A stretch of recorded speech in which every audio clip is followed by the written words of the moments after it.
আসসালামু আলাইকুম। এসকিউএল বাংলা টিউটোরিয়ালের দ্বিতীয় পর্বে আপনাদের সবাইকে আমি স্বাগতম জানাচ্ছি। সুমাইয়া আহমেদ। আচ্ছা, আমাদের আজকের এই টিউটোরিয়ালটি সাজানো হয়েছে বেসিক্যালি কিভাবে আমরা এসকিউএল সার্ভার ডাউনলোড করব এবং ইনস্টল করব। কারণ অ্যাকচুয়ালি আমরা ডাউনলোড করতে গিয়ে অনেক ধরনের প্রবলেম ফেস করি, কারণ ডাউনলোড ফোল্ডারগুলো অনেক জায়গায় পাওয়া যায়। এখন কোনটা আমরা ডাউনলোড করব, কিভাবে করব, এই জিনিসটা একটু বোঝার বিষয়। সো আমি আজকে আপনাদেরকে দেখাবো কিভাবে আমরা এসকিউএল সার্ভার 2014 দ্যাট মিনস 2014 আমরা ডাউনলোড করব এবং দেন ইনস্টল করব। ওকে, নর্মালি আমরা সার্চ করব কিভাবে ডাউনলোড এসকিউএল সার্ভার 2014। ওকে, দেন আমরা চলে যাব মাইক্রোসফটের অফিসিয়াল যে ওয়েবসাইট, ওখানে যেহেতু আমরা আগেই বলে দিয়েছি যে মাইক্রোসফট এসকিউএল সার্ভার 2014, তো অবশ্যই ল্যাঙ্গুয়েজ ইংলিশে থাকবে। ওকে, ডাউনলোড। হ্যাঁ, আমরা অনেকে ইচ্ছা করলে এখানে ফাইল এখানে সবগুলো একসাথে সিলেক্ট করে দিতে পারি, তবে এটা হচ্ছে ব্যাড ওয়ে। কারণ এখানে অ্যাকচুয়ালি ওরা একই জিনিস দুইবার করে দিচ্ছে। কারণ একটা হচ্ছে 32 বিটের জন্য আর একটা হচ্ছে 64 বিটের জন্য।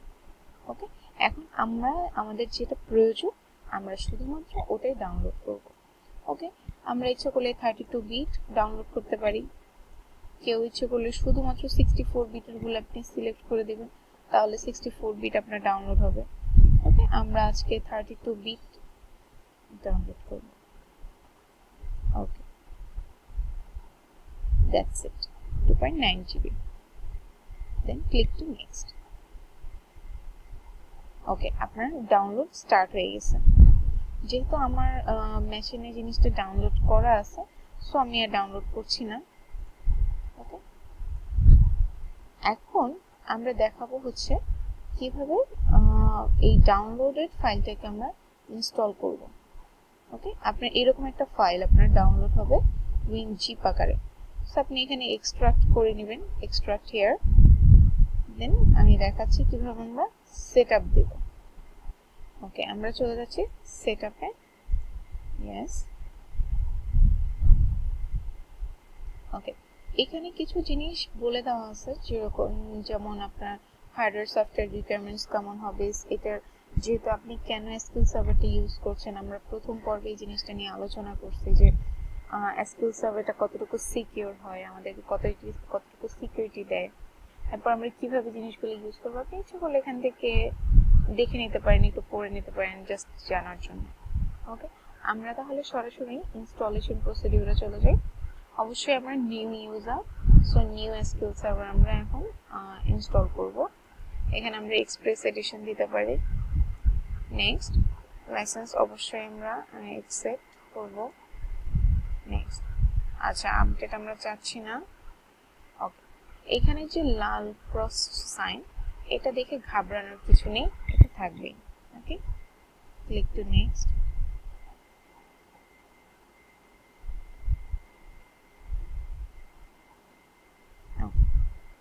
দেন নেক্সট। ওকে, আমরা এখানে দেব okay SQL server features installation. এখানে হচ্ছে আমরা সিলেক্ট অল দিব। ওকে, আর হচ্ছে এখানে ডিরেক্টরিটা দেওয়া আছে যে কোন ডিরেক্টরিটা সেভ হচ্ছে। আপনি ইচ্ছা করলে চেঞ্জ করতে পারেন, বাট চেঞ্জ করাটা অ্যাকচুয়ালি বোকামি হবে, কারণ এটা সি ড্রাইভে থাকাটা হচ্ছে ভালো, আপনার প্রজেক্টসের জন্য ভালো। ওকে, আমি কেন বলছি যে সি ড্রাইভে রাখাটা বেটার হবে, কারণ আপনি যখন কোনো প্রজেক্টস করবেন অথবা কোনো ডাটাবেজ একটা ডাটাবেজ দাঁড় করাবেন, তখন হয় কি সবগুলো অ্যাকচুয়ালি বাই ডিফল্ট সি ফোল্ডারে সেভ করা হয়। ওকে, অনেক কিছু বাই ডিফল্ট সি ফোল্ডারে চলে যায়। আবার আপনি যদি এখানে ডিরেক্টরিটা চেঞ্জ করতে যান, তারপরেও কিছু জিনিস আছে বাই ডিফল্ট আপনার সি ড্রাইভে চলে যাবে। তো যখন আপনি কোনো সফটওয়্যার দাঁড় করাবেন, তখন ওর কনফিউজড হয়ে যায়, বা সি ড্রাইভ থেকে অথবা আপনি ই ড্রাইভে রাখলেন এখন, তখন জিনিসগুলো কমপ্লিট হয়ে যায়, যার কারণে খুব মানে ছোটখাটো অনেক ধরনের প্রবলেম ফেস করতে হবে। সো আমরা তার জন্য আমরা সি ড্রাইভে রাখবো। দেন নেক্সট। ওকে, খুব বেশি সময় নেবে না। ওকে, আপনি এখানে দুইভাবে দিতে পারেন, ডিফল্ট ইনস্ট্যান্স, ডিফল্ট একটা নেম দিয়ে দিবে ওরা, ইনস্ট্যান্স আইডি থাকবে, এটাও দিতে পারেন, অথবা আপনি চাইলে আপনি নতুন কোনো নাম দিতে পারেন যেটা আপনার মনের মতো হবে এবং আপনার জন্য মনে রাখতে সুবিধা হবে। অবশ্য মনে রাখার দরকার পড়ে না, এখানে সেভ করাই থাকবে। ওকে, তারপর আমরা দিয়ে দিলাম আমাদের মতো একটা নাম। ওকে, দেন নেক্সট।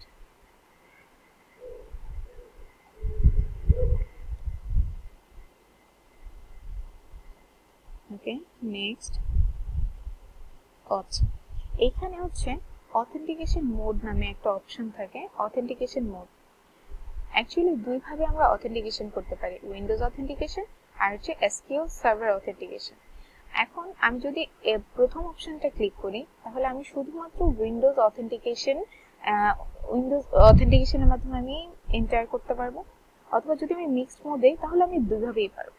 ওকে, মিক্সড মোড দেওয়ার ক্ষেত্রে আপনাকে অবশ্যই একটা পাসওয়ার্ড দিয়ে যেতে হবে যেটা কিনা স্ট্রং, বিকজ আমি একটা জিনিস দেখাচ্ছি। সাপোজ আপনি দিয়ে দিলেন 1 2 3।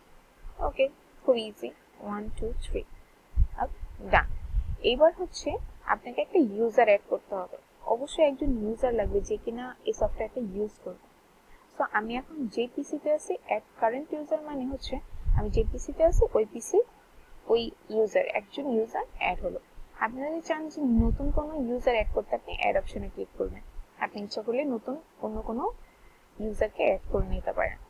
ওকে, then next, installation and configure. Okay, next. Okay, আমার এখানে দুটো হচ্ছে ফেল দেখাচ্ছে বিকজ আমি কিছুক্ষণ আগে এটাকে একবার ইনস্টল করলাম, দেন আবার আনইনস্টল করলাম এবং আবার ইনস্টল করলাম, যার কারণে আমার এই দুইটা ফাইল অলরেডি আমার পিসিতে আছে, যার কারণে এগুলো হচ্ছে এখন নিচ্ছে না, এই ফাইলগুলো নিচ্ছে না। তাহলে আমি একটু চেক করে আসি। ওকে, বললাম। আচ্ছা, যদি আপনি এই ধরনের কোনো প্রবলেম ফেস করেন তাহলে আপনি অবশ্যই ইনস্টল অনলি অপশনে চলে যাবেন। যদি আপনি নিউ ইউজার হন তবে এই ধরনের প্রবলেম ফেস করার কোনো অপশনই নেই। ওকে, আপনি যদি নিউ ইউজার হন তাহলে আপনি ইনস্টল এন্ড কনফিগারে ক্লিক করবেন, আর যদি বাই চান্স আপনি এই ধরনের কোনো প্রবলেম ফেস করছেন তাহলে আপনি ইনস্টল অনলি অপশনে দিয়ে যাবেন। ওকে, দেন নেক্সট। ওকে, আমরা একটু দেখে আসি যে আমাদের সবগুলো নিচ্ছে কিনা।